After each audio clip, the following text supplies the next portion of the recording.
Hello students, इस video के अंदर हम लोग बात करने वाले हैं कि जो हमारा कंटिन्यूस टॉपिक चल रहा था कि ऑर्डर ऑफ रिएक्शन कैसे डिटरमाइन करेंगे, उसका फोर्थ जो हम लोग कैसे फाइंड करेंगे। अभी तक हमने 3 चीज़ें पढ़ी थी, आप कैसे कैसे फाइंड कर सकते हो। आज इस वीडियो के अंदर हम लोग बात करने वाले हैं फोर्थ वे जिससे आप फाइंड कर सकते हो by the mechanism of the reaction. आपके पास 2 टाइप की रिएक्शंस होती है, एक एलिमेंट्री रिएक्शंस होती है जो आपकी सिंगल स्टेप में होती है, और एक कॉम्प्लेक्स रिएक्शंस होती है जो आपकी मोर देन 1 स्टेप के अंदर कंप्लीट होती है। तो एलिमेंट्री के अंदर तो आप लोग जो रेट लो एक्सप्रेशन से मैंने बताया है वही यूज़ करके डायरेक्ट फाइंड कर सकते हो, ठीक है। बाय रेट लो एक्सप्रेशन आप लोग डायरेक्ट फाइंड कर सकते हो, बट कॉम्प्लेक्स रिएक्शन के अंदर हम लोग ऐसा नहीं कर सकते क्योंकि वो मोर देन 1 स्टेप के अंदर कंप्लीट होती है। तो इसके लिए हम लोग 2 रूल फॉलो करते हैं। रूल नंबर फर्स्ट, सबसे पहले स्लोएस्ट स्टेप को सेलेक्ट करिए, क्योंकि स्लोएस्ट स्टेप को हम लोग RDS बोलते हैं, यानी रेट डिटरमाइन स्टेप। जो स्लोएस्ट स्टेप होगा हमारा वो रेट डिटरमाइन स्टेप होता है हमारा, ठीक है। वहाँ से हम लोग क्या लिखेंगे, राइट रेट लो एक्सप्रेशन, ठीक है। इस इक्वेशन से जो आप स्लोएस्ट स्टेप पकड़ेंगे उस स्लोएस्ट स्टेप से आपको रेट लो एक्सप्रेशन लिखना है। क्लियर है इतना? देन सेकंड रूल फॉलो करना है कि intermediates are not allowed in rate law expression, यानी रेट लो एक्सप्रेशन के अंदर आपको या तो रिएक्टेंट अलाउ होंगे, most of the time reactant होंगे, एंड समटाइम्स प्रोडक्ट। लेकिन रिएक्टेंट और प्रोडक्ट के अलावा अगर कोई दूसरा आ रहा है तो वो अलाउ नहीं होगा, उसको हम लोग इंटरमीडिएट टर्म यूज़ करते हैं। आई थिंक यहाँ तक आपको एकदम क्लियर होगा। अब जो इक्वेशन आपको गिवन होती है, फॉर एग्जांपल आपको इक्वेशन गिवन है A capital A plus B capital B C capital C, तो यहाँ पे हम लोग KC जब लिखते हैं तो हम लोग लिखते हैं K forward upon K backward, और KC लिखा जाता है प्रोडक्ट की कॉन्सेंट्रेशन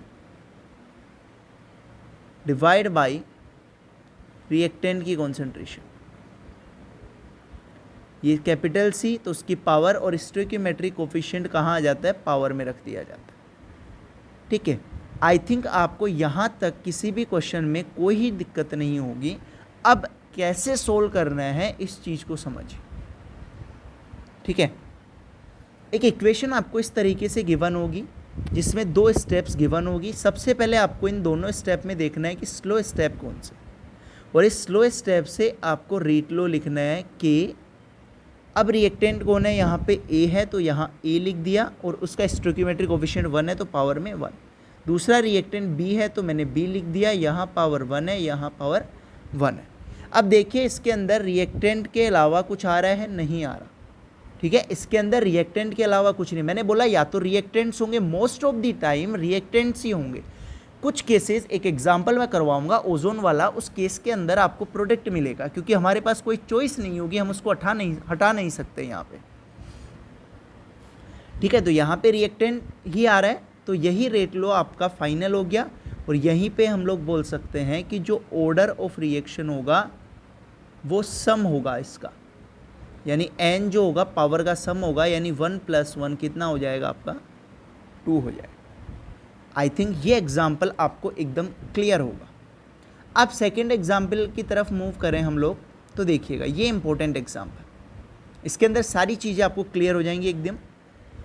यहाँ पे आपको गिवन है A2 + B2 HNO की प्रेजेंस में 2AB में 2 स्टेप फास्ट गिवन है। अब देखिए जो इक्विलिब्रियम वाला स्टेप होता है ना, उसको भी आपको इंटरमीडिएट्स को रिमूव करवाने के लिए यूज़ करना है। इसको क्यों यूज़ करना है, इक्विलिब्रियम वाले स्टेप को इंटरमीडिएट्स को रिमूव करवाने के लिए आपको इस स्टेप को यूज़ करना है, ठीक है। और यहाँ पे एक स्टेप फास्ट हो गई, एक इक्विलिब्रियम हो गई। हमको पहले इस स्टेप में कौन सेलेक्ट करना है, स्लो स्टेप। तो देखिएगा आपने स्लो स्टेप सेलेक्ट किया, रेट लो आप लिख रहे हैं कि रिएक्टेंट कौन है, यहाँ पे A है, और दूसरा रिएक्टेंट कौन है, यहाँ पे B2।